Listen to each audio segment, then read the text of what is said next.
Salam.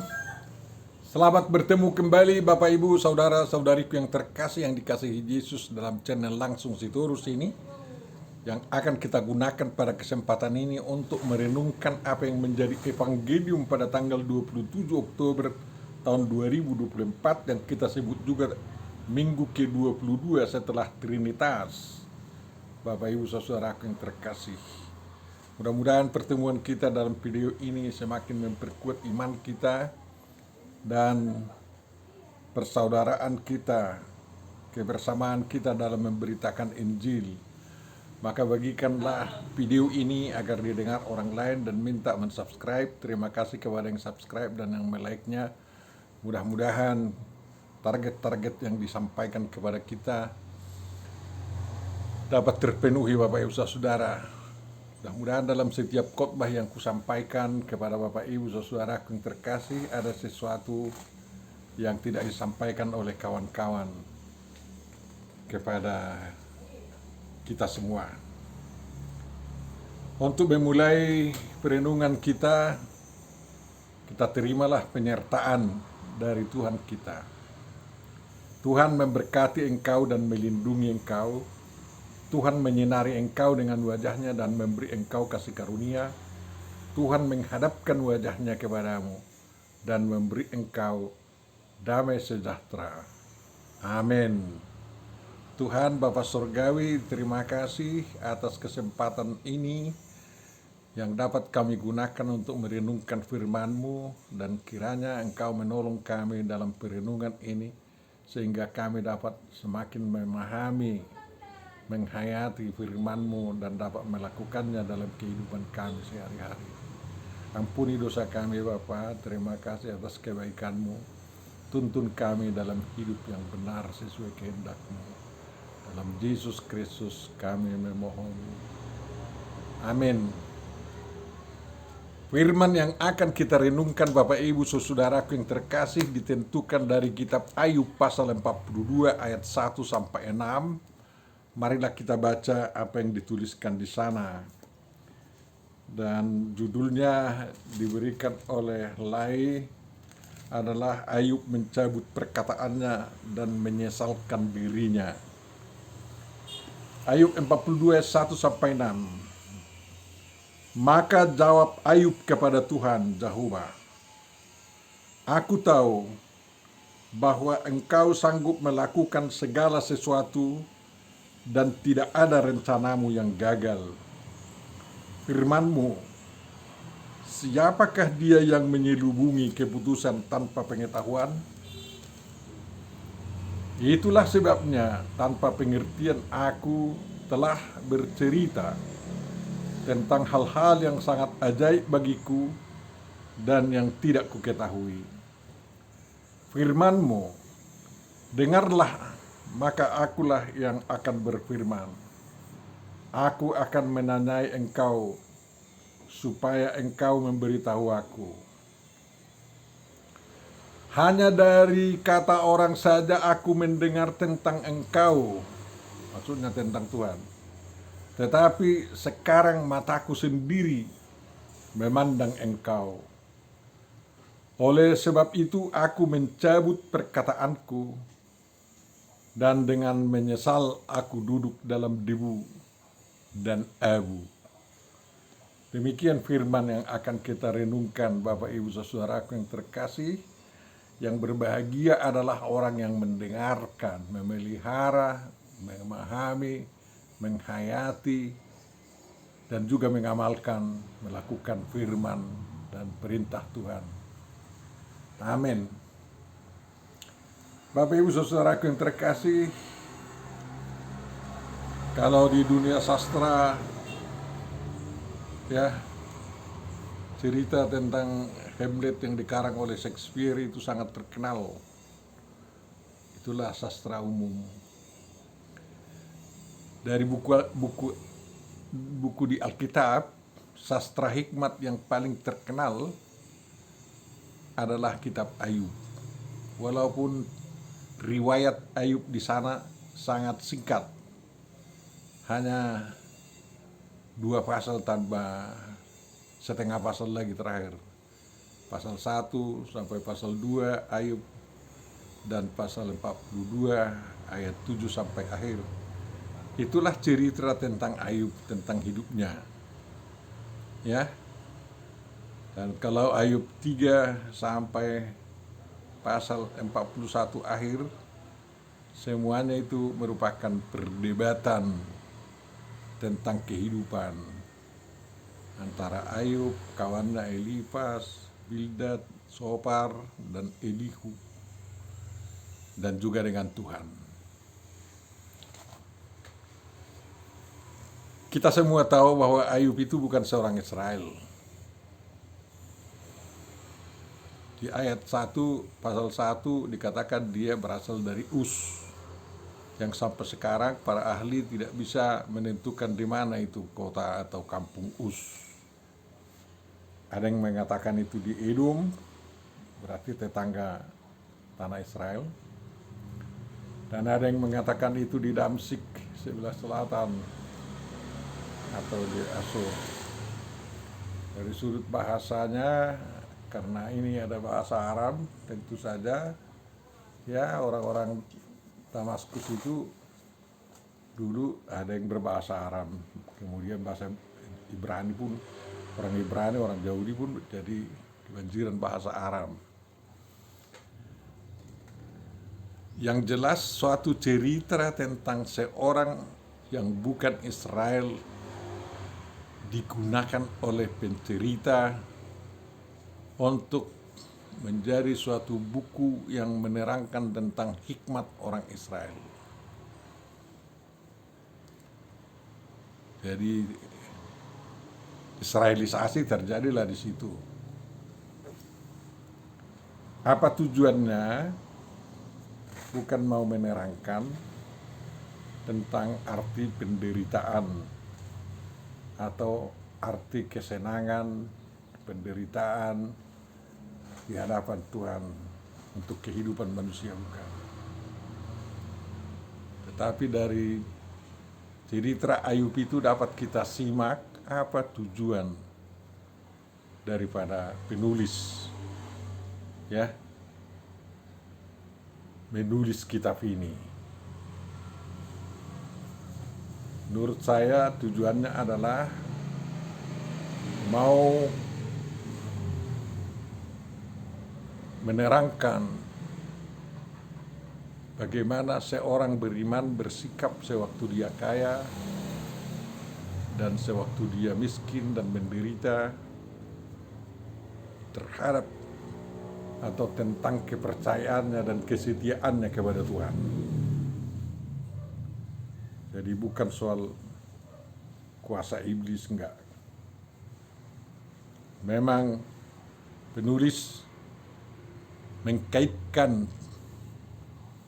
penderitaan Ayub dengan izin yang diberikan Tuhan kepada iblis mencobai Ayub. Tetapi itu hanya sebagian saja. Jadi memang bagaimana seorang percaya menyikapi penderitaan itu ditunjukkan oleh cerita yang panjang itu. Tapi secara sangat singkat bagaimana orang percaya juga menghadapi atau menikmati kemakmuran kekayaan yang luar biasa. Itu ada dalam pasal 1 dan pasal 2. Dan pasal-pasal berikutnya perdebatan yang sangat panjang, dan akhirnya ada kesimpulan Ayub untuk tetap dalam iman percayanya kepada Tuhan. Tidak ada hubungannya itu dengan soal pertobatan, tidak ada. Karena Ayub itu adalah seorang yang bertobat, mulai dari kaya, mulai dari lahir kaya, hidup makmur, dan tidak berdosa sewaktu dicobai, tapi dia sempat terlanjur menyombongkan keadaan dirinya dulu, sehingga dia menyesal dan lalu menemukan yang sebenarnya. Dari cerita itu kita tahu bahwa Tuhan diskusi dengan setan yang gentayangan itu. Kau lihat hambaku Ayub, katanya. Ya, karena engkau berkati makanya dia sembah-sembah kau, katanya. Lalu Tuhan mengizinkan iblis menimpakan beberapa penderitaan kepadanya, kepada Ayub.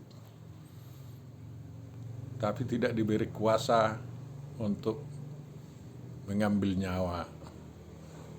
Karena hidup mati seseorang ditentukan oleh ketentuan Tuhan. Sewaktu Ayub makmur, kaya raya, dia seorang yang saleh, ya, takut akan Tuhan dan rajin sekali minta pengampunan dosa bagi dirinya dan juga bagi anak-anaknya. Dia selalu memberikan kurban persembahan. Kalau anak-anaknya juga melakukan dosa agar diampuni. Itulah keadaan sewaktu kaya. Iblis mencobai dengan berbagai cara. Sedikitnya ada 4 cara yang ditempuh oleh iblis agar tujuannya tercapai, bahwa Ayub akan membelakangi Tuhan. Dan itu hampir terjadi. Pertama-tama si iblis merusak semua kekayaan. Dalam tempo 1 hari kekayaan Ayub ludes habis.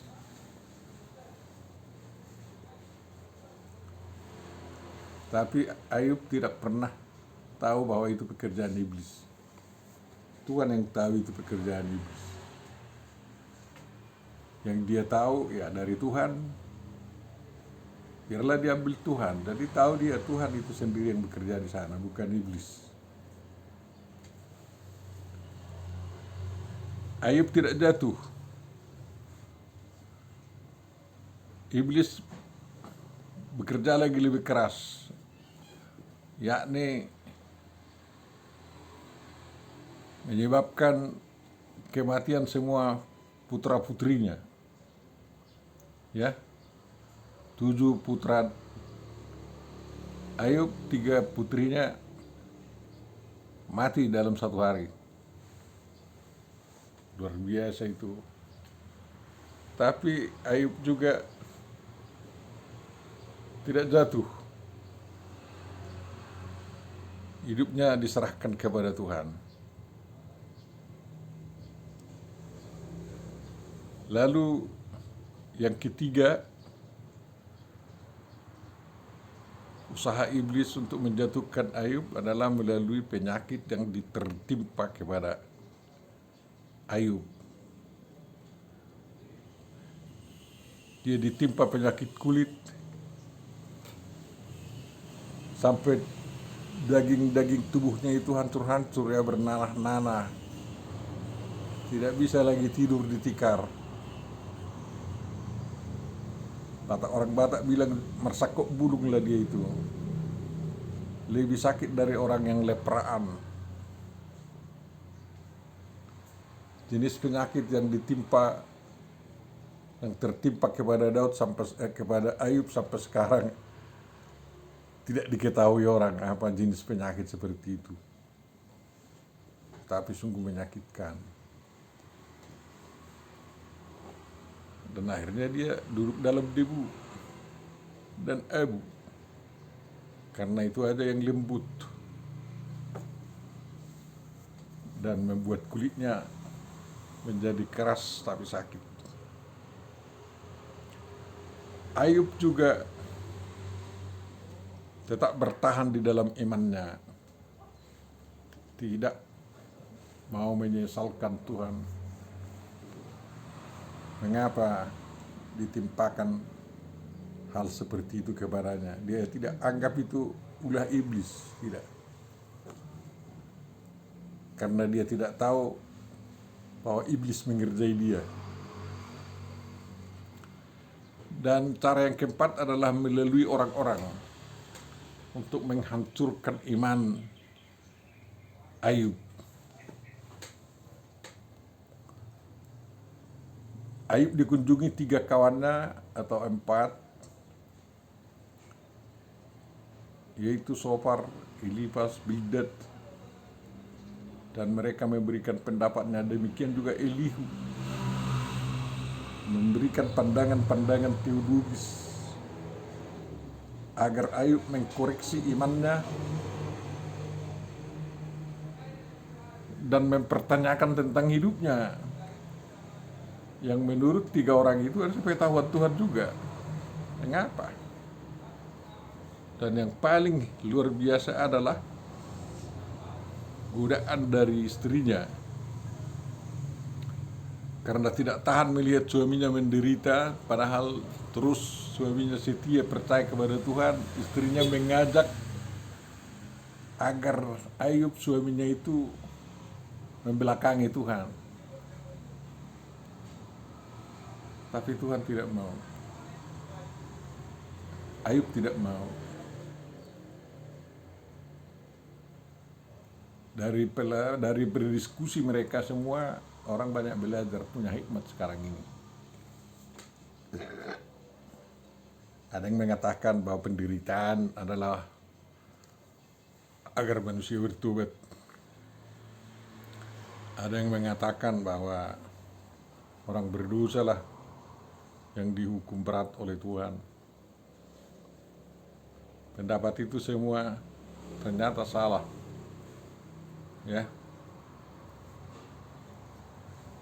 Yang benar adalah apa yang dialami dalam hidup ini, menjauhkan diri dari Tuhan atau mendekatkan diri kepada Tuhan. Ternyata oleh karena hebatnya perdebatan itu, Ayub hampir jatuh. Dia mau membela diri di hadapan Tuhan bahwa dia adalah seorang benar, dan mulai mempertanyakan mengapa dia harus memang menderita. Banyak celotehannya. Tetapi Tuhan menjawab. Ya. Pasal 38 ayat 2, siapakah dia yang menggelapkan keputusan dengan perkataan-perkataan yang tidak berpengetahuan? Dan itu diulangi oleh Ayub di dalam pasal 42 ayat 2. Yang terjadi adalah penggelapan keputusan Tuhan, diselubunginya keputusan Tuhan, karena Ayub tidak tahu bahwa memang dia jadi korban diskusi daripada Tuhan dan Ayub dan iblis, ya, dan iblis terselubung baginya itu.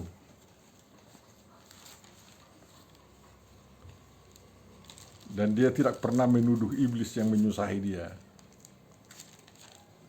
Tuhanlah yang tahu akan penderitaan Ayub tersebut.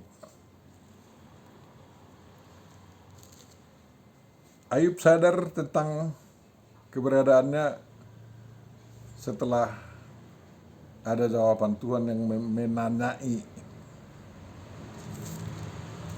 menanyai Ayub tentang siapa Tuhan itu, ya. Dan dalam pertanyaan yang diajukan Tuhan dan juga jawaban yang diberikan Tuhan atas pertanyaannya itu, di pasal 38 sampai pasal 41,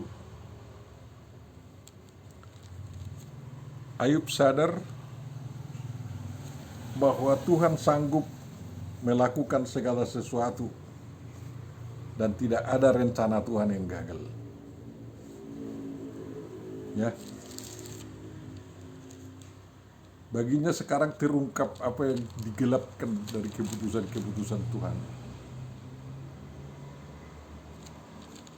Sewaktu keputusan-keputusan Tuhan itu masih terselubung baginya, ya Ayub bercerita membela dirinya, ya, mau membanggakan kebaikan-kebaikannya sewaktu dia makmur dan lain-lain,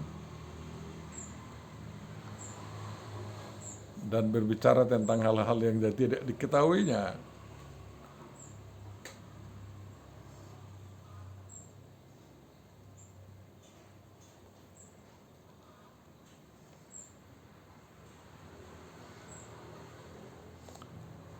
Dari pertanyaan-pertanyaan Tuhan yang diajukan Tuhan kepada Ayub di pasal 38 sampai pasal 41 itulah Tuhan sadar bahwa tidak ada yang bisa dibanggakan dari dirinya sewaktu dia makmur, sehat dan baik-baik. Tetapi semuanya ditentukan oleh anugerah Tuhan.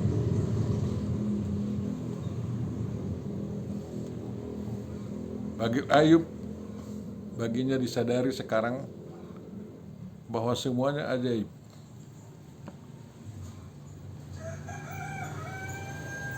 Semuanya mujizat.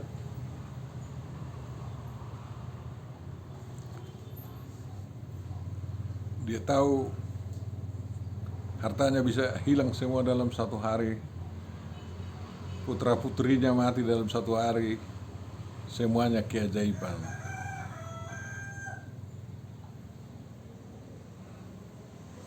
Tentu dia banyak bercerita tentang hal itu yang sebenarnya dia tidak ketahui mengapa dia harus bercerita tentang itu. Itu biasa bagi manusia, reaksi terhadap apa yang dialaminya. Namun Ayub berhasil tegak di dalam iman percayanya.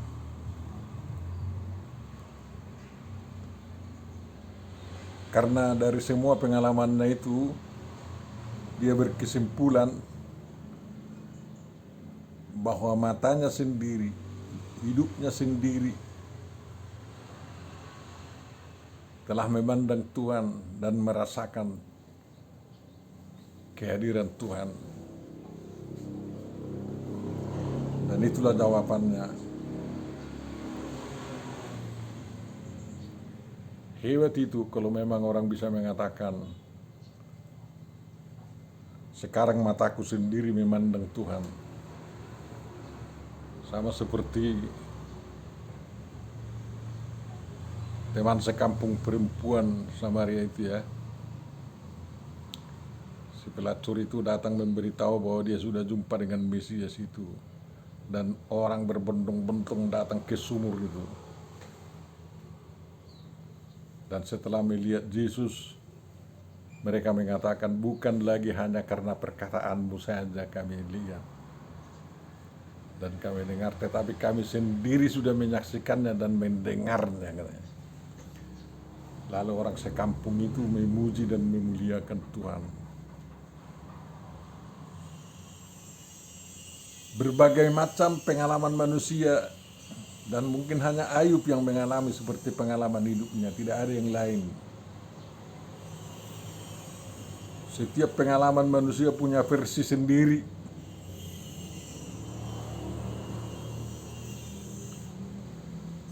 Tetapi yang perlu kita renungkan dari berita kitab Ayub ini, apakah kita memang sewaktu berpendapatan baik, memuliakan Tuhan, mohon pengampunan dosa? Apakah kita sewaktu sakit-sakitan, kehilangan semua harta dan putra-putri, toh juga mampu memuliakan Tuhan?